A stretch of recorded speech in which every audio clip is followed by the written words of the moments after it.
Shalom Bapak Ibu Saudara, bagaimana kabar Bapak Ibu Saudara semuanya? Saya yakin dan percaya kita tetap dalam perlindungan dan penyertaan Tuhan sampai kita berjumpa dengan Tuhan kita, Yesus Kristus.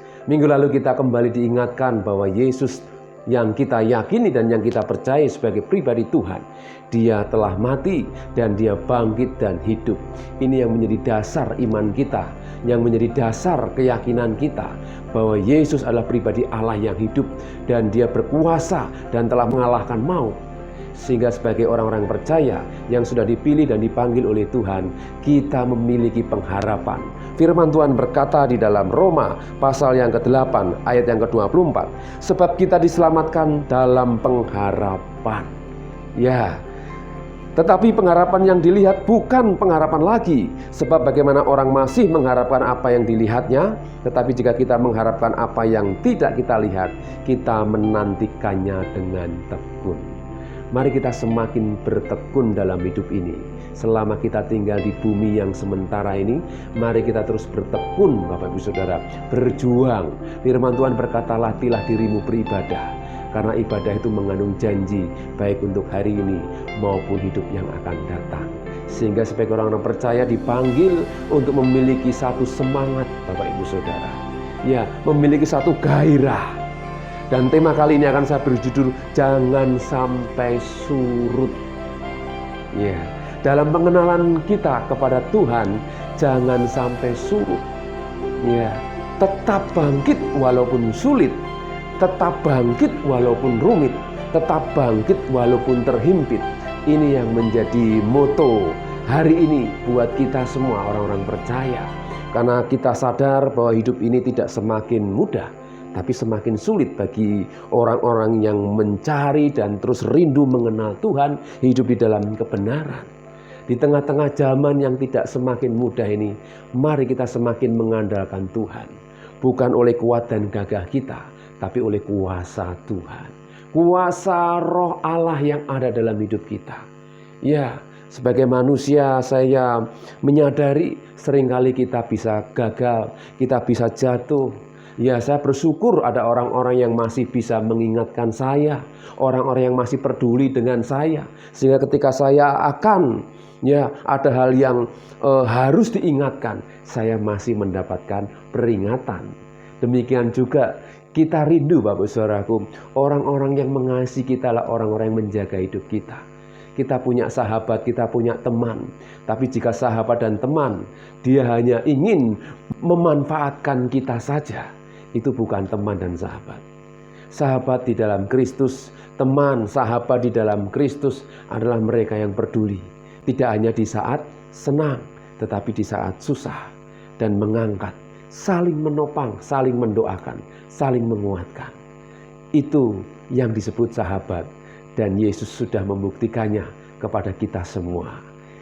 Kita bukan lagi hamba, tetapi kita adalah sahabat-sahabat Kristus.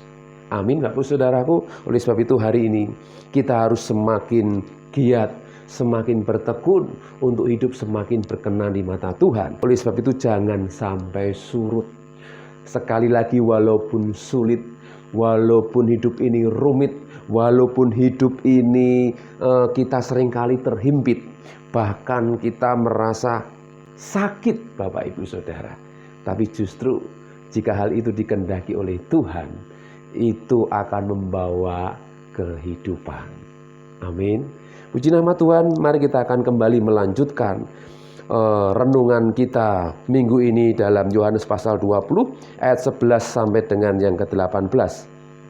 Di situ konteksnya berjudul Yesus menampakkan diri kepada Maria Magdalena.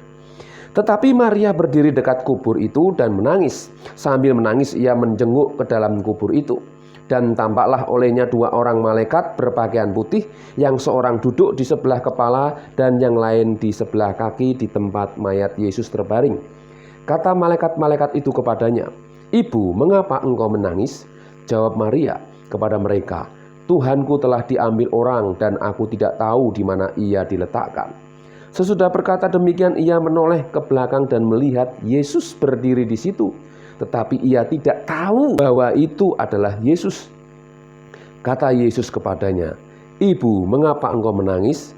siapakah yang engkau cari?" Maria menyangka orang itu adalah penunggu taman, lalu berkata kepadanya, "Tuan, jikalau Tuan yang mengambil dia, katakanlah kepadaku di mana Tuan meletakkan dia, supaya aku dapat mengambilnya."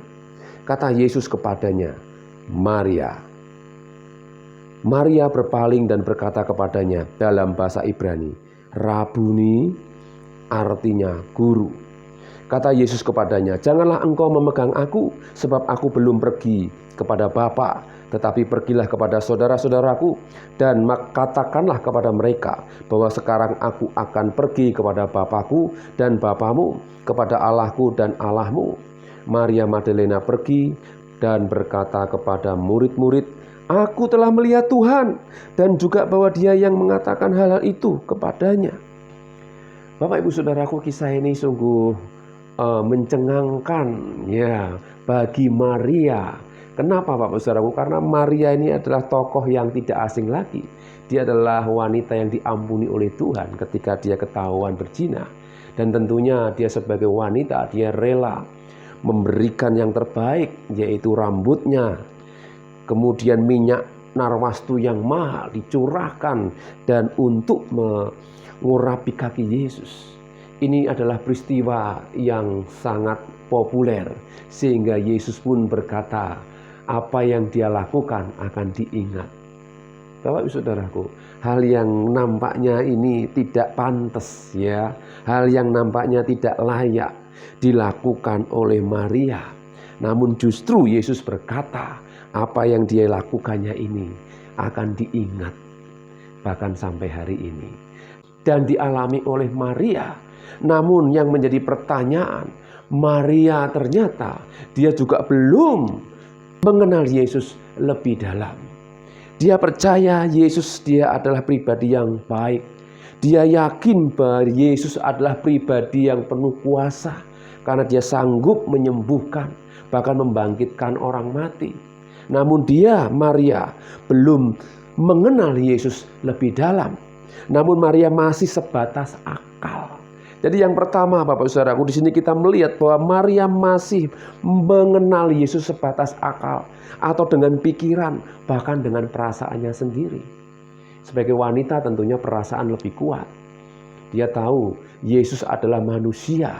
Dia juga ingin memberikan yang terbaik ketika dia mendapatkan satu anugerah pengampunan ya melalui pribadi Yesus ini. Kita akan melihat bukti ya dari Maria ketika dia masih belum mengenal Yesus lebih dalam. Ayat 13 dikatakan, kata malaikat-malaikat itu kepadanya, "Ibu." Kalau dalam King James itu dikatakan wanita atau perempuan, "Mengapa engkau menangis?" Jawab Maria kepada mereka, "Tuhanku telah diambil orang dan aku tidak tahu di mana ia diletakkan." Ini jawaban Maria Bapak Saudaraku. Apakah ini hanya sekedar ucapan belaka? Saya yakin tidak. Karena dia masih mengenal pribadi Yesus sebagai manusia. Dan secara manusia pun ini wajar. Betul Bapak Saudaraku. Demikian juga Bapak Ibu Saudaraku, jika kita pun sebagai Maria, mungkin kita berpikir Yesus ini bangkit apa enggak.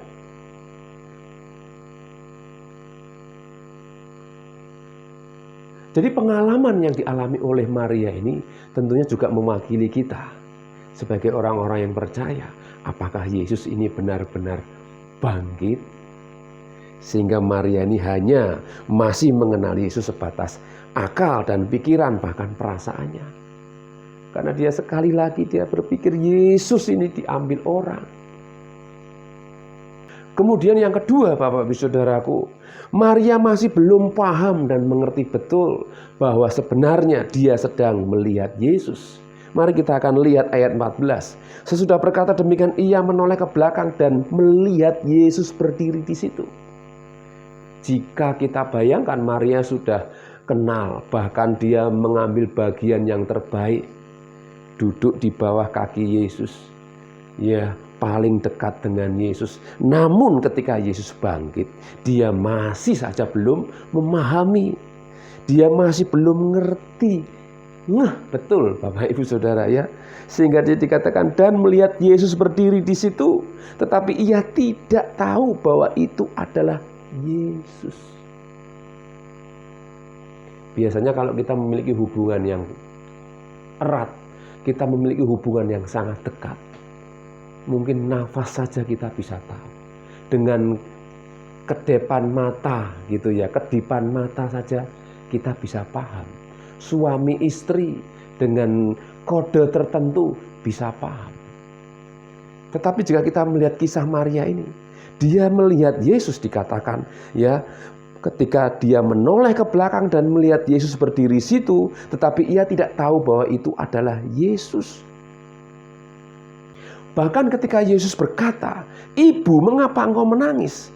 Dalam King James Version dikatakan, "Wanita, mengapa engkau menangis? Siapakah yang engkau cari?"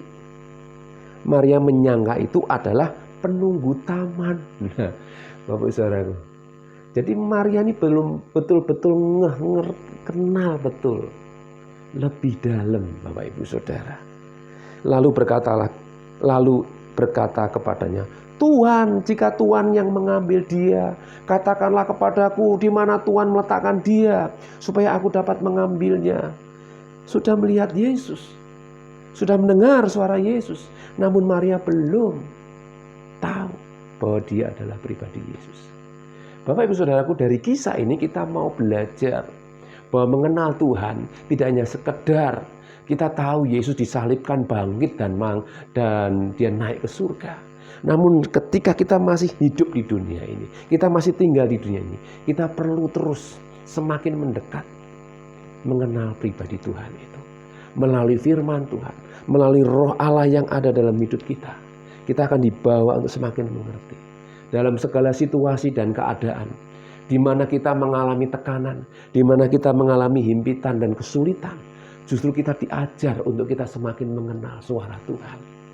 Ya, seringkali dalam hidup ini kita merasa sudah mentok ya Bapak Ibu Saudara. Tidak ada solusi lagi. Tidak ada jalan keluar lagi. Tidak ada yang bisa diharapkan lagi. Teman dekat, bahkan suami, istri atau siapapun, tidak ada yang mau mengerti. Namun justru disitulah Tuhan ingin melatih kita untuk belajar mengenal pribadi Tuhan yang hidup itu. Amin Bapak Ibu Saudara. Setiap kita memiliki naluri, memiliki satu, orang bilang insting ya, memiliki satu daya untuk bisa memahami sesuatu. Dan kita tahu bahwa Roh Kudus yang ada dalam diri kita adalah Roh Allah yang hidup. Dan kita sadar betul seringkali kita melawan, seringkali kita kurang peka dengan suara Tuhan. Ya, sehingga seringkali kita tahu kebenaran yang ada dalam hati kita, namun kita seringkali kurang mau belajar taat. Bapak Saudaraku, kita akan melihat banyak orang yang mengenal Yesus, namun mereka mengenal Yesus hanya pada satu titik tertentu. Yohanes 2 ayat 23. Dan sementara ia di Yerusalem selama hari raya Paskah, banyak orang percaya dalam namanya.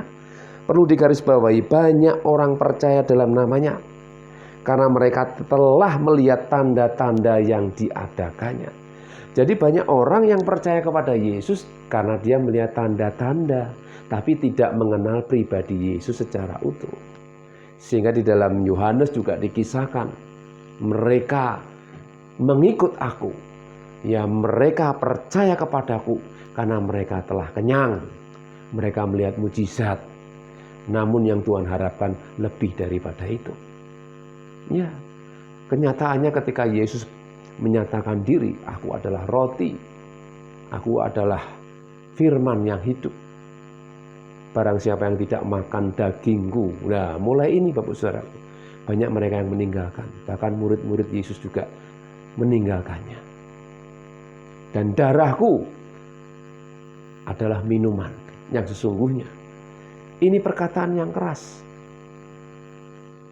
Bagi orang-orang Yahudi pada waktu itu, bagi murid-muridnya pun, ini perkataan yang sulit untuk bisa diterima secara akal, secara logika.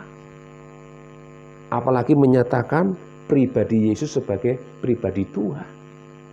Tidak mudah Bapak Ibu Saudaraku. Sehingga dalam Yohanes 2 ayat 23, ya, pada saat itu selama hari raya Paskah banyak orang percaya dalam nama Yesus karena mereka melihat tanda-tanda yang diadakannya. Ayat 24, tetapi Yesus sendiri tidak mempercayakan dirinya kepada mereka. Yesus juga tidak ingin menunjukkan atau menyatakan, bahkan dijelaskan di sini dikatakan mempercayakan dirinya kepadanya. Ini loh aku ini Tuhan, masa kamu tidak percaya sama aku sih? Bapak Ibu Saudaraku, hal ini yang menjadikan dasar sebagai orang percaya. Tuhan Yesus tidak perlu harus menunjukkan iki aku Tuhan. Karena dia mengatakan sendiri, Yesus sendiri tidak mempercayakan dirinya kepada mereka. Karena apa saudaraku? Selanjutnya, karena ia mengenal mereka semua. Sama-sama mengenal namun beda ukuran. Jadi Yesus ini saudaraku, dia itu mengenal mereka semua. Orang-orang yang ngakunya percaya, sejauh mana dia percaya kepada Yesus, Yesus tahu Bapak Ibu Saudara. Ya, sama-sama mengenal namun beda ukuran. Seperti halnya kita tahu Presiden kita Jokowi, namun belum tentu dia mengenal kita Bapak Ibu Saudara. Ya, dia dikenal di seluruh Indonesia, bahkan di seluruh dunia karena dia Presiden Indonesia. Namun belum tentu dia mengenal kita. Namun justru sebaliknya, Tuhan kita luar biasa. Kenapa saya katakan luar biasa? Dia berkata, karena ia mengenal mereka semua. Dan dia sendiri tidak mempercayakan dirinya kepada mereka. Luar biasa Bapak Ibu Saudaraku.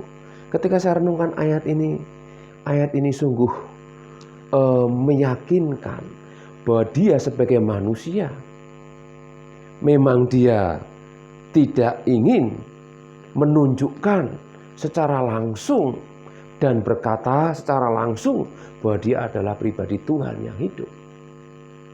Sehingga ayat 25 dikatakan, dan karena tidak perlu seorang pun memberi kesaksian kepadanya tentang manusia, sebab ia tahu apa yang ada dalam hati manusia.